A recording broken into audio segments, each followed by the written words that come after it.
말씀은 요한복음 12장 24절로 26절입니다.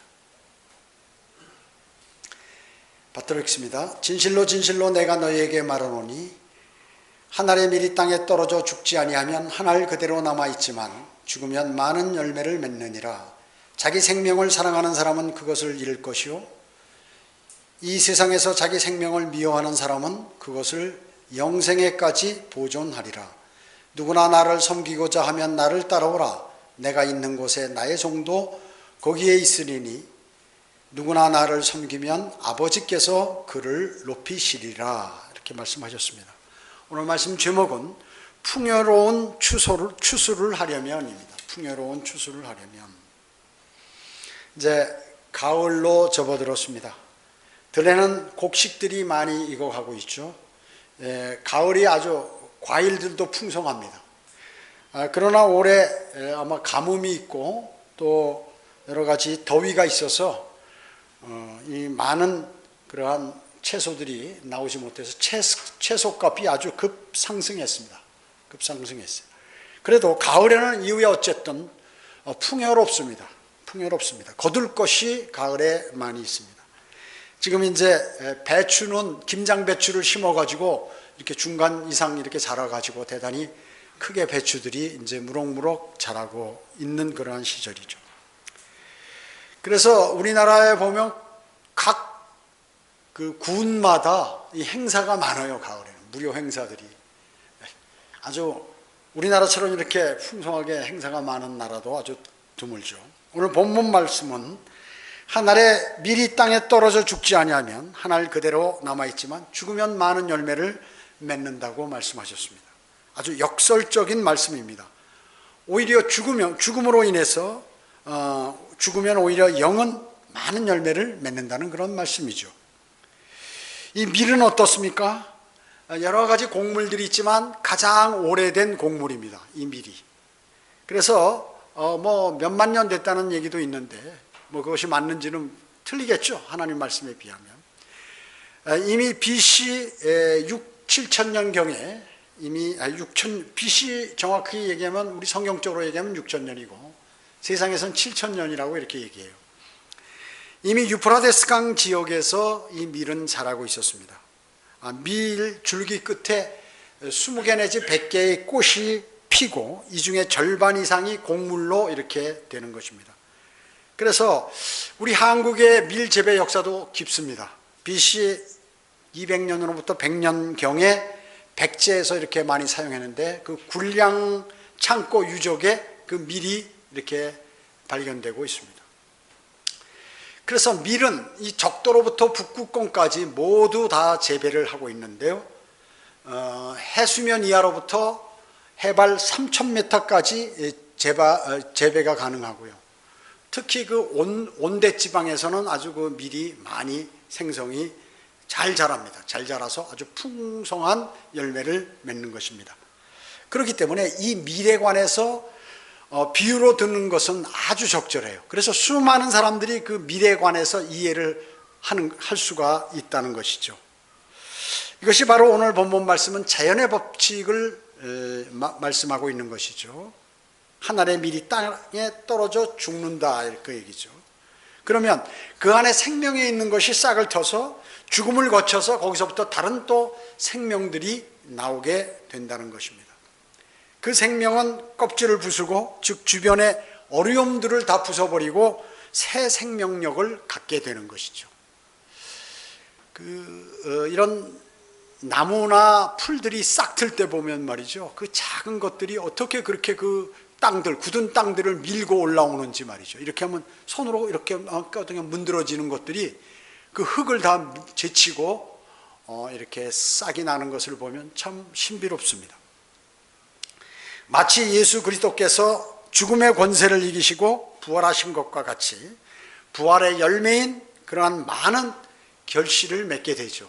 그래서 많은 그리스도인이 생성되게 되었습니다. 영이 죽은 사람이 새 생명을 소유한 거듭난 사람이 되는 것과 마찬가지인 것입니다. 그 죽음은 다시 생명과 열매를 맺기 위한 죽음입니다.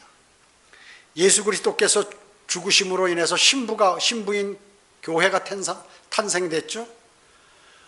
하나님께서 아담을 깊은 잠에 빠지게 만드시고 죽이신 거예요. 잠시 죽이시고 갈빗대 하나를 뽑아서 여자를 만드셨죠. 그리고 살로 고기를 이렇게 채우셨습니다. 그래서 이브가 탄생된 것입니다.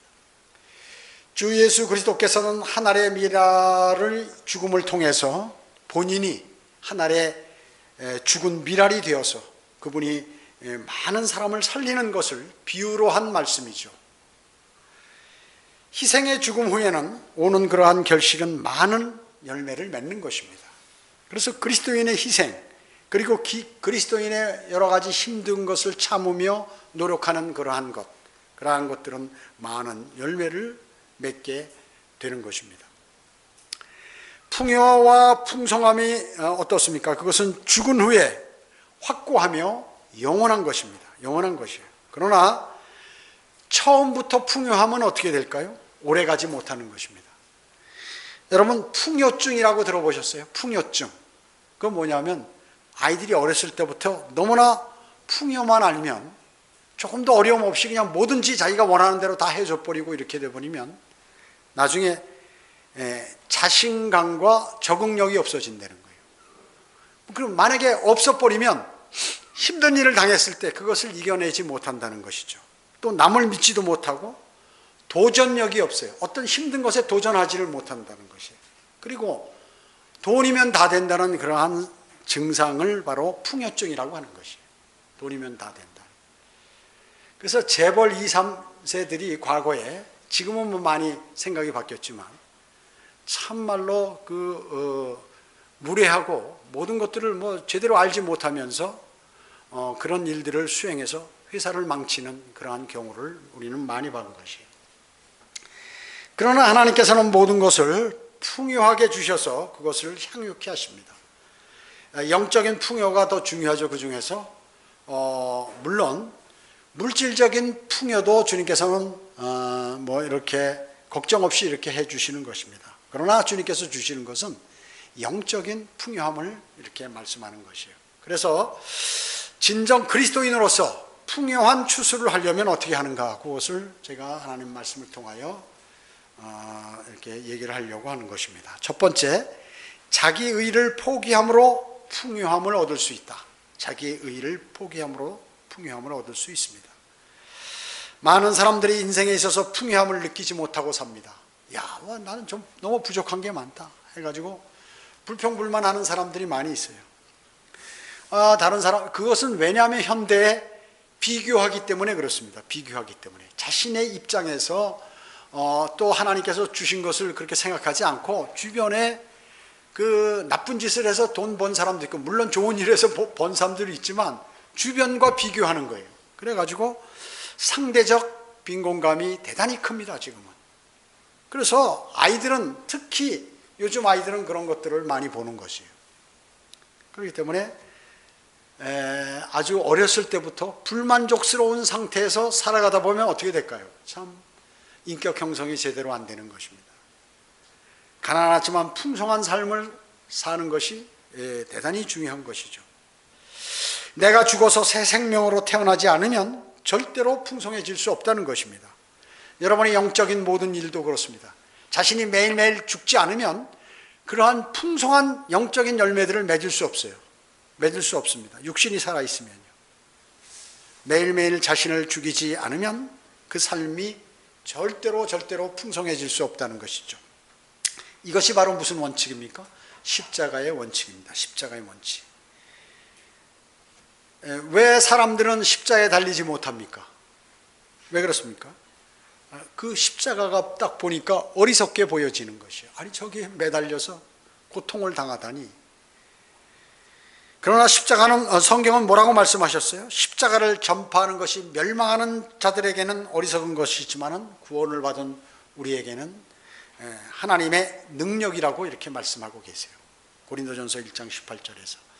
그래서 그 십자가에 매달리는데 형식적으로 매달리는 것이 아니라 진정 십자가에 잘 매달려야 된다는 것이죠. 매달려야 영생을 얻고, 그뿐만 아니라 또 매달린 매일매일 매달린 사람은 많은 열매를 맺게 된다는 것입니다. 자기 의를 십자가에 못 박지 못함으로 인해서 영적으로 자라지도 못하고 주님으로부터 많은 것들을 받지 못하는 그리스도인들이 이 세상에 많이 있다는 것입니다. 그래서 성경은 자기 의를 포기한 사람들로 꽉 차 있어요. 여기는 성경에 나오는 하나님의 사람들은 자기의 의를 다 집어던져 버린 사람들입니다. 그 중에 누가 있습니까? 아브라함이 있죠. 아브라함. 자기 고향의 친족과 아비집을 떠났죠. 하나님의 부르심을 받고 떠났습니다. 조카 롯에게 아주 좋은 땅을 양보했죠. 자기가 욕심이 있다면, 자기의 의를 다 갖고 있다면 그런 것들을 했을 텐데 그냥 다 포기하니까 주님께서 그에게 한없는 복을 내려주신 것이죠. 모세 어떻습니까? 파라오의 딸의 아들, 세계 최고 강대국이여 부유했던 이집트의 그 좋은 왕궁을 떠났습니다. 그래서 광야 미디안으로 가서 40년간 양치기를 했던 것이에요. 그래서 성경은 뭐라고 얘기하냐면 모세에 대해서 그리스도의 능욕이라고 얘기합니다. 그것을 그리스도의 능욕을 이집트의 보아들보다 더 큰 재물로 여겼으니 이는 그가 상 주심을 바라보았습니다. 보았다고 이렇게 얘기합니다. 여러분도 마찬가지죠. 주님께서 주시는 상을 바라보고 어려운 것을 모두 다 이기고 극복하고 주님 믿음을 실천하는 그러한 여러분들입니다. 또 모세는 그가 이집트를 떠났으니 이는 그가 보이지 않는 분을 보는 것처럼 견디었기 때문이라. 지금 주님께서 하나님께서 옆에 자신을 보이는 것처럼 나를 지금 돕고 있다고, 그렇기 때문에 내가 이걸 견뎌야 된다 하고 견디었어요. 40년 견디고 나서 하나님께 쓰임받았죠. 80세 쓰임받았습니다. 사도 바울은 나에게 유익된 것은 무엇이나 그리스도를 위하여 손실로 여겼다고 성경은 기록하고 있습니다. 실로 모든 것을 손실로 여기면 뭐예요? 그리스도 예수, 참 그분께서 나의 주를 아는 지식이 가장 고생했기 때문에 그는 모든 것을 다 잃어버리는 한이 있더라도 그것을 모든 세상에 자기가 과거에 좋았던 것을 모두 배설물로 여겼다는 것이죠. 왜? 그리스도를 얻기 위해서 그는 그렇게 한 것이죠. 바울은 이전에 자신이 이단으로 여겼죠. 기독교인들을 이단이라고 그랬어요. 그래서 전부 감옥에 가두는 일에 선봉에 나섰던 사람입니다. 그런데 이제는 그것이 가장 유익하다라고 여겨졌던 것이에요. 그리스도를 얻고 그의 부활의 능력을 알며 그의 고난의 교제를 알게 되었죠. 죽은 자들의 자신도 부활에 이르고자 한다고 그렇게 얘기한 것이에요. 어떻습니까? 쓸데없는 종교의식이나 종교 행위들은 모두 다 배설물로 여겼어요. 그는 배설물로 여겼습니다. 그러나 어떻습니까? 현대 기독교, 특히 로마 가톨릭은 자기 의를 버리지 않고 종교의식이나 종교 행위를 버리지 못하고 그것을 지금도 실행하고 있으면서 그것이 맞다고 주장하고 있는 것입니다. 구원을 받을 수 있는 것도 마찬가지입니다. 자기 의를 버리고 주님의 의를 입을 때 구원을 받는 것이죠. 자기 고집을 피우는 사람들은 절대로 주님을 영접할 수 없을 뿐만 아니라 그 후에 주님께서 주시는 복된 삶을 살 수 없는 것입니다. 성경은 그러므로 누구든지 그리스도 안에 있으면 새로운 피조물이라. 옛 것들은 지나갔으니 보라 모든 것이 새롭게 되었도다라고 말씀하고 계시는 것입니다. 여러분, 새로운 피조물이 뭐예요? 뭐 술, 담배 끊고 마음이 순해졌다? 이런 수준이에요? 물론 그것도 그렇지만 그런 것이 아닙니다. 욕망이 모두 사라져버렸다는 것이나 내가 이제 주님을 영접해서 죄를 안 진다는 그런 것보다는 여러분 안에 새 성품이 생겼다는 것입니다. 새로운 성품, 즉 영적인 성품이 이 안에 생겼다는 것이에요. 주님이 영으로 내 안에 들어오셨다는 것이에요. 그게 그것이 바로 새로운 피조물이 되었다는 것입니다. 그 의미가 그리스도 안에서 내 안에 계신 그 삶을 내가 살아가는 거예요. 나는 십자가에 못 박혀 있고 그분이 내 삶을 살아주신다는 것입니다.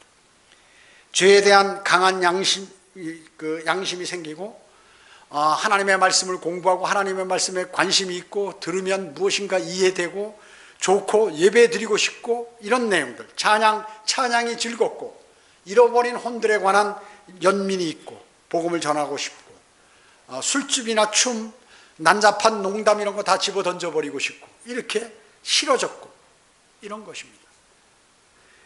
왜 세상 사람들은 복음을 전하지 않을까요? 못할까요? 당연하죠. 그거는 그들은 진정 새로운 피조물이 되지 못했기 때문에 그렇습니다. 십자가를 전파하는 것이 멸망하는 자들에게는 뭐예요? 어리석게 보여요. 여겨지고 또 그렇게 보이는 것이에요. 그렇기 때문에 그것을 할 수 없는 것입니다. 아직도 자기 일을 포기하지 않았기 때문에며 그리고 내가 그를 위하여 모든 것들을 제대로 자신이 주님의 말씀에 따라 살지 않았기 때문에 그런 것입니다. 그 추석 때 제가 이제 자매 몇 분하고 그 영동군하고 옥천군, 보은군에서 이제 거리 설교하고 개인 구령하는데 아주 황폐해요, 황폐해. 전도지를 나눠주는데 정말로 이상한 눈빛으로, 물론 이제 그 명절이라 그런 것도 있지만 그동안 너무나 멀어서 바쁘고 그래서 복음을 전하는 것을 그쪽에 소홀히 했더니 더 그런 것이, 보호는 그래도 가까우니까 자주 가봤는데 영동 옥천은 완전히 황폐한 것이에요. 막 택시 기사들이 담배를 피고 나와서 자기들끼리 쭈알쭈알대고 나중에는 그 차 안에 그 앰프를 크게 틀어서 아마 좋은 거를 설치했는지 밖에까지 막 큰 소리로 그래서 제가 이제 복음을 다 전하고 나가서 전도지를 나누니까 저 글씨를 몰라서요. 글씨를 모른다는 거예요. 저는 불교입니다. 또 농담하는 거죠. 희롱하는 것이죠. 그게요. 자, 그런 일들이 있어요. 그렇기 때문에 여러분이 복음을 자기 지역에 전하지 않잖아요. 그러면 그 지역이 황폐해지는 것이에요. 갑자기 황폐해져요. 복음을 자주 전하면 물론 거부를 하더라도 이제 많이 이렇게 변화되는 것을 눈으로 또 피부로 직접 느낄 수 있는 것입니다. 그렇기 때문에 수많은 그렇게 열심히 전해도 영접하는 사람은 극소수예요. 극소수인 것입니다. 진정 자기의 일을 버리고 주님의 의를 받는 사람만이 소유할 수 있는 그러한 기쁨과 풍요예요. 풍요는 아무나 얻는 것이 아닙니다. 두 번째, 풍요로운 추수를 하려면 욕심을 버려야 합니다. 욕심을 버려야 합니다. 세상의 욕망과 욕심은 마귀가 가져다주는 미끼예요. 가져다주는 미끼입니다. 주님께서는 사람을 무작정 부르지 않으셨죠.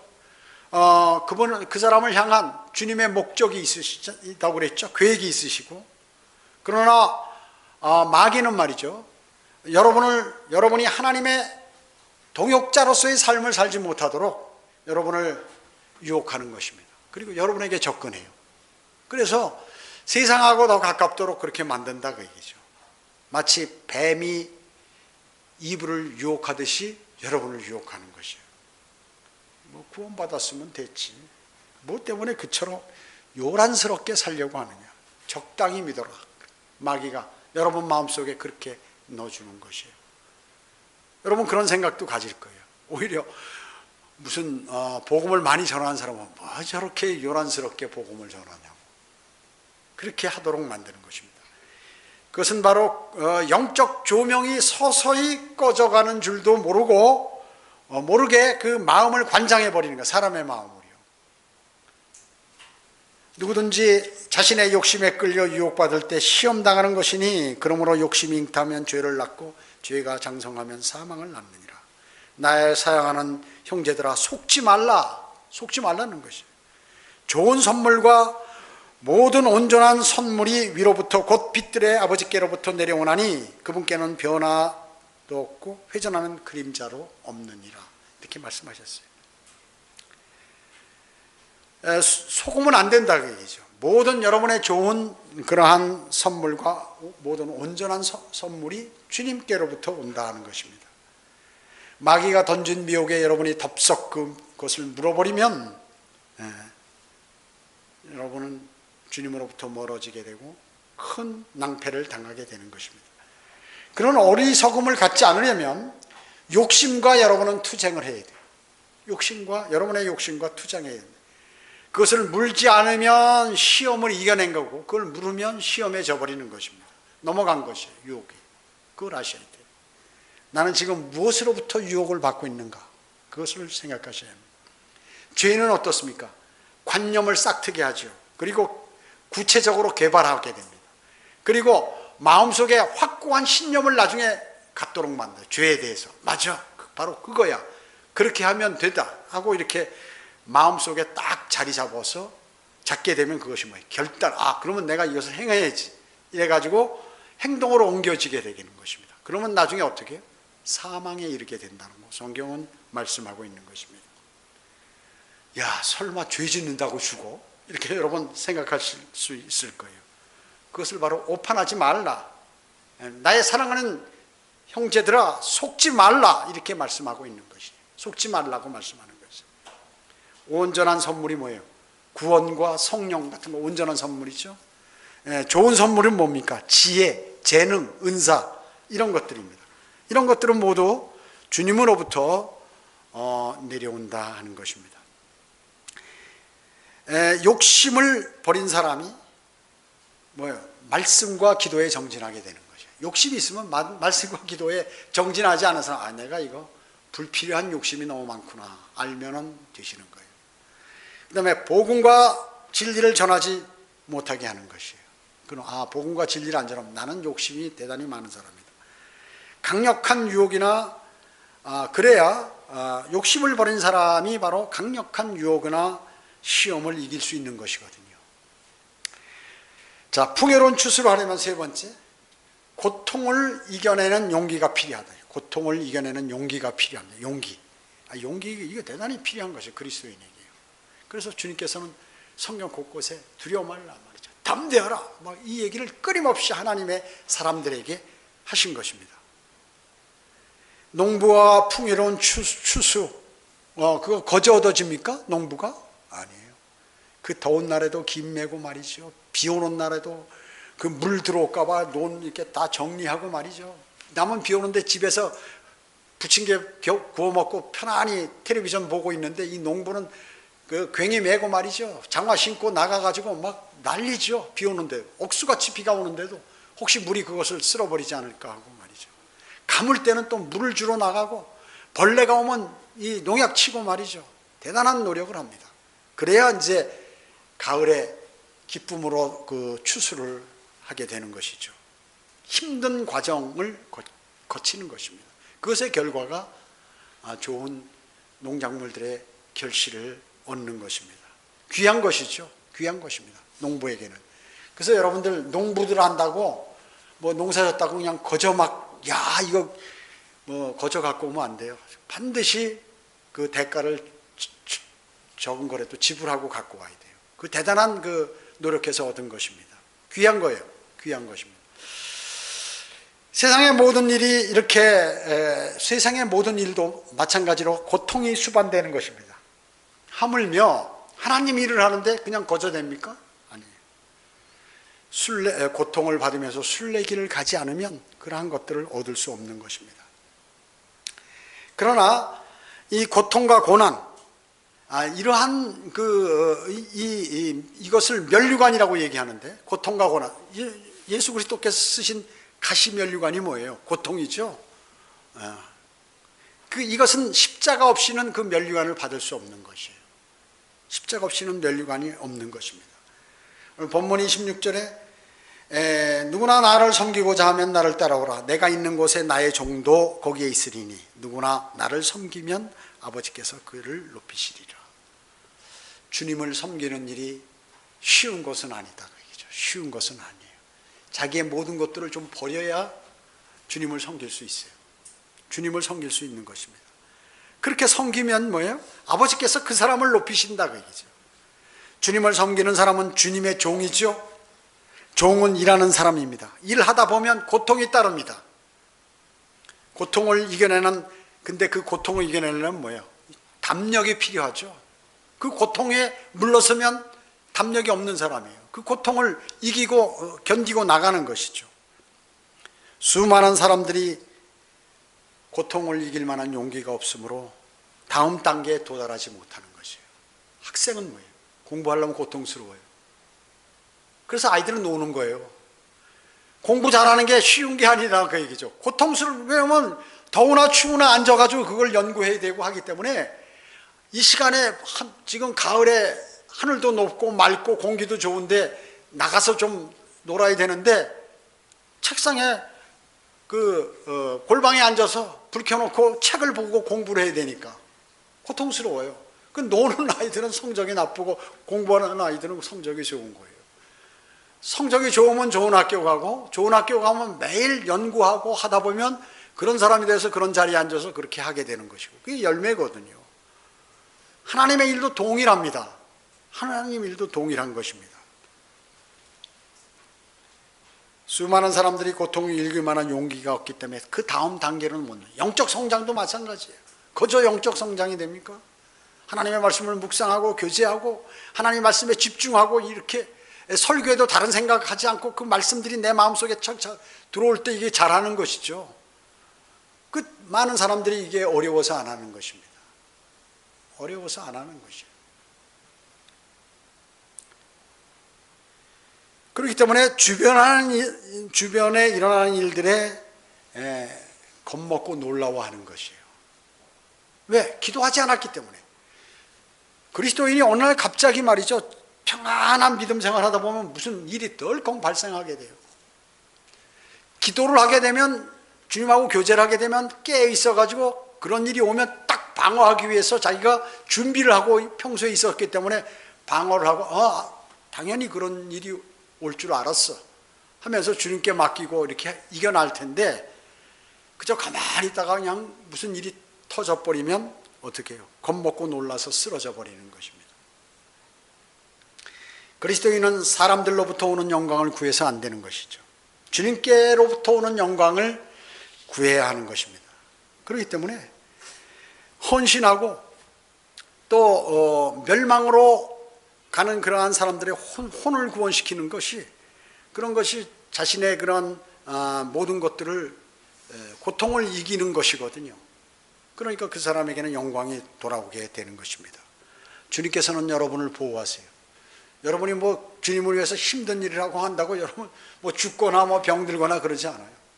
또 여러분의 일을 하나님께서 뺏어가지고 다 망쳐서 뭐 생의 필요를 취하지 못하게 이렇게 하지 않으신다는 것입니다.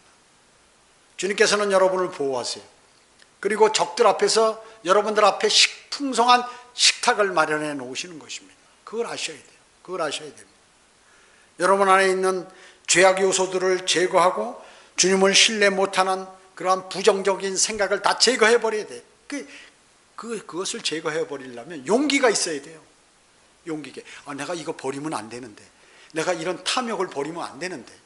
그걸 제거 과감하게 해버리는 게 용기가 있는 사람만이 그것을 할 수 있는 것이에요. 시편 102편 17절에 그는 빈곤한 자의 기도를 중히 여기시며 그들의 기도를 멸시치 아니하시니라 이렇게 말씀하셨어요. 여러분이 부족하고 어려운 거, 생의 필요, 모든 것 직접적으로 그분께 구하십시오.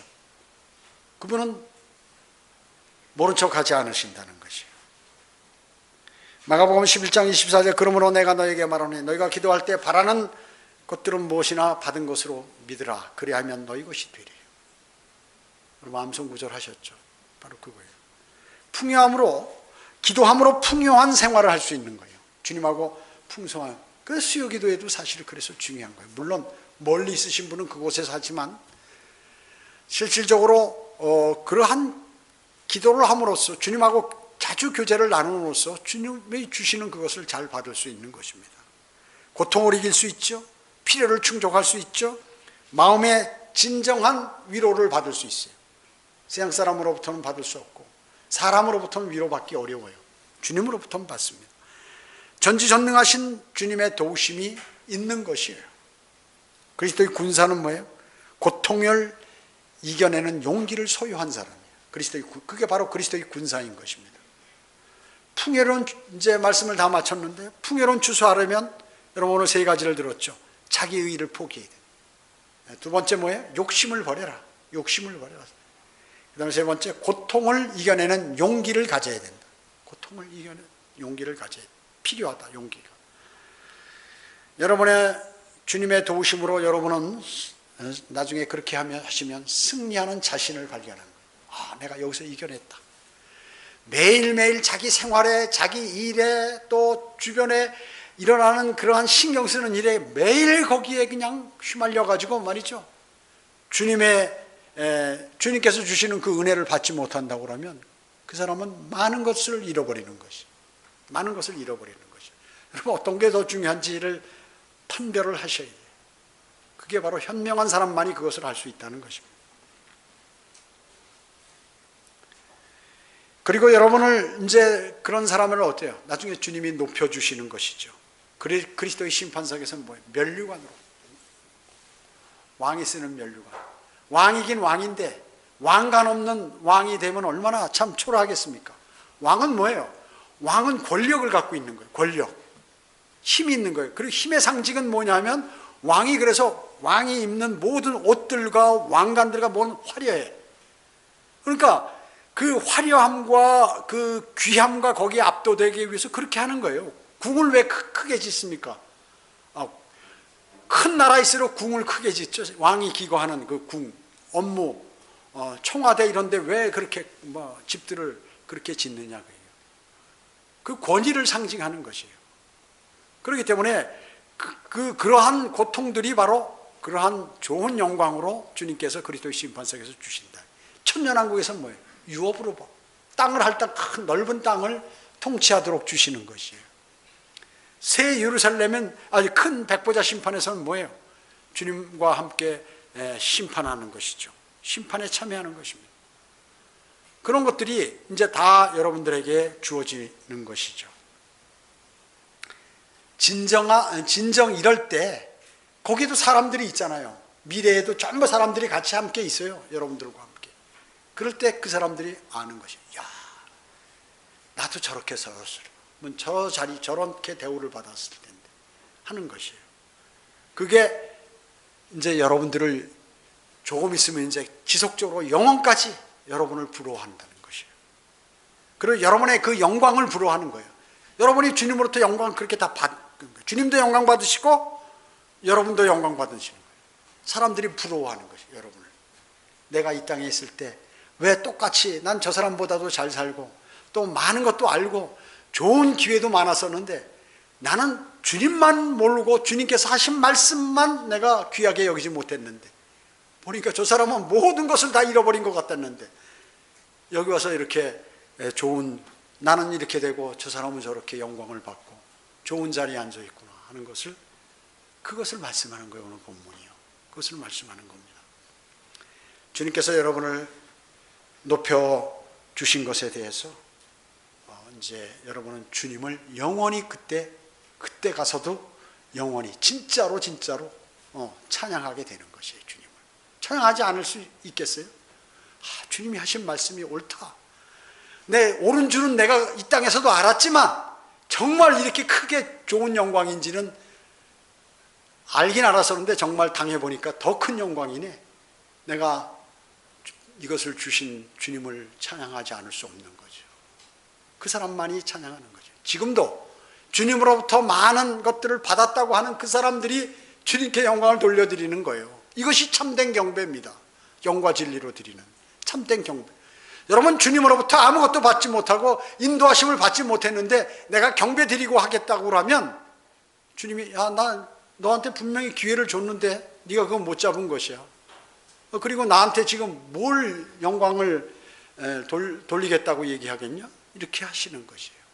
여러분은 주님께 많은 영광을 돌려드리면 그 영광이 여러분에게 온다는 사실을 꼭 이 시간 마음속에 새기시길 바라겠습니다. 기도합니다. 아버지 하나님, 감사를 드립니다. 주님은 저희에게 많은 영광을 주시기 위해서 이 땅에 오셔서 본을 보이는 삶을 사셨습니다. 그리고 최종적으로 그 모든 그러한 영광을 위해서 자신이 직접 십자가의 고난을 당하셨습니다. 우리는 주님을 보면 주님은 지금 보좌 우편에 모든 영광을 받으시고 앉아 계십니다. 그것을 보면 저희는 주님의 뒤를 따라가는 사람으로서 앞으로 어떤 삶을 살아야 하는지를 우리는 명확히 알 수 있습니다. 이것을 하찮게 여기는 사람은 영광이 접어질 것이요, 이것을 하나님의 말씀을 귀히 여기고 따르는 사람은 그 영광이 무한대로 커진다는 사실을 저희는 하나님의 말씀을 통하여 알게 되었습니다. 오후 예배와 교제 시간 모두를 주님께 의탁하며 다시 오셔서 저희를 데려가실 주 예수 그리스도의 이름으로 기도드립니다. 아멘.